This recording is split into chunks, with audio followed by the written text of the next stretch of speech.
नीलिमा और यतिन मोहब्बत से निकाह की थी। तुम्हारे अब्बू हमारे निकाह के लिए नहीं मानेंगे।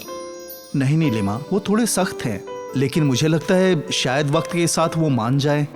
हाँ जरूर मानेंगे, जब पोता पोती की खबर सुनेंगे तब जरूर मानेंगे। अब उम्मीद तो है। निकाह के बाद दोनों मियाँ बीबी काम पर जाया करते थे। दफ्तर के बाद दोनों मिलकर घर का सारा काम करते थे। कभी कभी यतिन खाना बनाता तो कभी नीलिमा। इन दोनों की अच्छी जिंदगी गुजर रही थी, लेकिन अक्सर नीलिमा को एहसास होता था काश यतिन के घर वाले भी हमारी निकाह को मान लेते और हमें अपना लेते, काश। इसलिए वो अक्सर यतिन को पूछा करती थी, अब तक तुम्हारे अब्बू का फोन नहीं आया? नहीं आया और शायद आएगा भी नहीं। ऐसा मत सोचो यतिन, एक रोज जरूर आएगा। यतिन नीलिमा से कुछ कहना चाहता था, पर हिचकिचाहट की वजह से कह नहीं पा रहा था। वो मन ही मन संकोच में था। खैर, समय अपनी रफ्तार से चलता रहा और 2 बरस गुजर गए। आज नीलिमा को पता चला कि वो हमला है। यतिन, मैं हमला हूँ। या खुदा, मैं अपनी खुशी का इजहार नहीं कर सकता। मैं तुमसे मोहब्बत करता हूँ नीलिमा।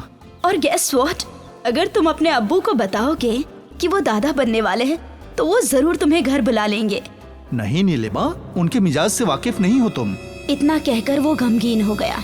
यतीन घर से बाहर चला गया। नीलिमा को समझ नहीं आ रहा था कि माजरा क्या है। एक बार यतीन को अपने अब्बू से बात तो करनी ही चाहिए, उन्हें ये इत्तला तो देनी ही चाहिए ना। खैर कोई नहीं, अगर यतीन उन्हें नहीं बताएगा तो मैं बता देती हूँ। उसी रात नीलिमा ने यतीन के दस्तावेजों से उसके घर का पता ढूंढ लिया। अगली सुबह नीलिमा सीधे ठाकुर यशवंत जी के घर पर पहुंची। यशवंत विला, यही घर लगता है। नीलिमा ने घंटी बजाई तो एक औरत ने दरवाजा खोला। जी कहिए। ठाकुर यशवंत जी? जी, अब्बू जान अंदर हैं, आप आइए।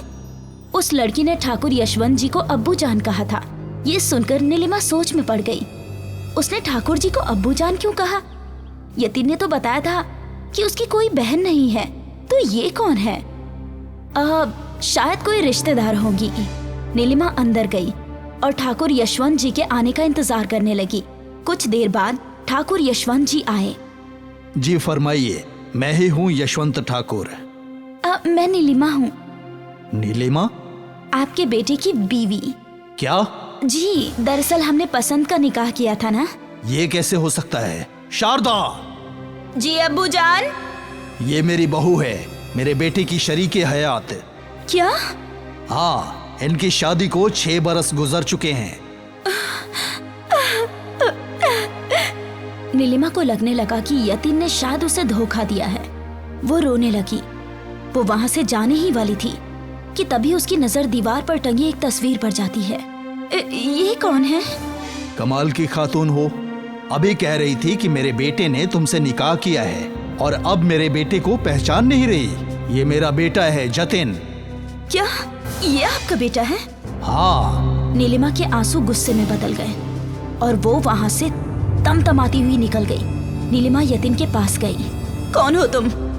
क्या मतलब इस बात का? मैं तुम्हारा शौहर यतीन हूँ। खामोश रहो। तुम यतीन हो लेकिन यतीन ठाकुर नहीं। नीलिमा, आखिर बात क्या है? मैं अभी यशवंत ठाकुर के घर गई थी। तुम उनके बेटे हो ही नहीं। हकीकत बताओ, कौन हो तुम? मैं इतने बरसों से तुम मुझसे झूठ बोल रहे थे। हकीकत बताओ, आखिर कौन हो तुम? मैं यतीन हूँ, लेकिन यतीन ठाकुर नहीं। मैं अपनी हकीकत तुम्हें बताने ही वाला था। कौन हो तुम? मैं एक यतीम हूँ। 15 बरस पहले ठाकुर यशवंत जी ने मुझे अपना नाम दिया था ताकि मेरी जिंदगी बेहतर हो सके। उन्होंने ही मेरी पढ़ाई लिखाई का सारा खर्चा उठाया था। वो मेरे लिए खुदा से कम नहीं। हाँ, मैं उनका बेटा नहीं हूँ। उनका सिर्फ एक ही बेटा है, जतिन ठाकुर। तुमने ये बात अब तक मुझसे पोशीदा क्यों रखी? क्योंकि मैंने यशवंत जी से ये वादा किया था कि मैं जिंदगी भर खुद को कभी यतीम नहीं कहूंगा, और इस वादे के तहत मैं अब तक तुमसे झूठ बोल रहा था। कई बार मैंने चाहा कि तुमसे सच बोल दूं, लेकिन यतीन, वादा करो कि तुम कभी भी खुद को यतीम नहीं कहोगे। आज से मैं तुम्हारा वालिद हूँ। मैं वादा करता हूँ।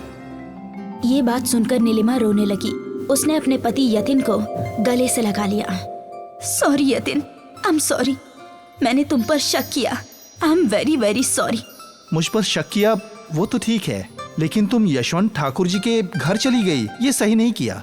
हाँ, अब क्या करें? चलो। यहाँ यशवंत जी के घर पर बहस चल रही थी।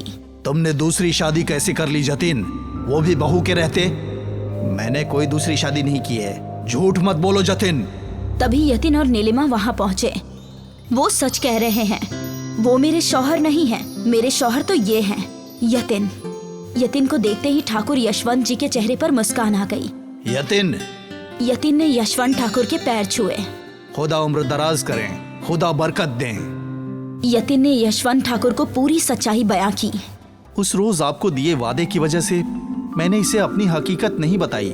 अच्छा किया। बहू, तुम जरा भी सोचना नहीं कि तुम्हारे घर वाले नहीं हैं। मैं हूँ तुम्हारा ससुर, और ये तुम्हारा जेठ है और ये जेठानी है, समझ गई? जी अब्बू जान। पहले ये बताओ बहू कि तुम किन वजूहात के मद्देनजर यहाँ आई थी? आपको ये इत्तला देने कि आप दादा बनने वाले हैं। क्या? ये तो बहुत खुशी की खबर है। शारदा, सबका मुंह मीठा करवाओ। सभी बेहद खुश थे। आखिर नीलिमा के हमला होने की खबर ने यतिन को उसके घर वालों से मिलवा दिया। कौन कहता है कि रिश्ते सिर्फ खून के होते हैं? कुछ रिश्ते अच्छाई के भी होते हैं।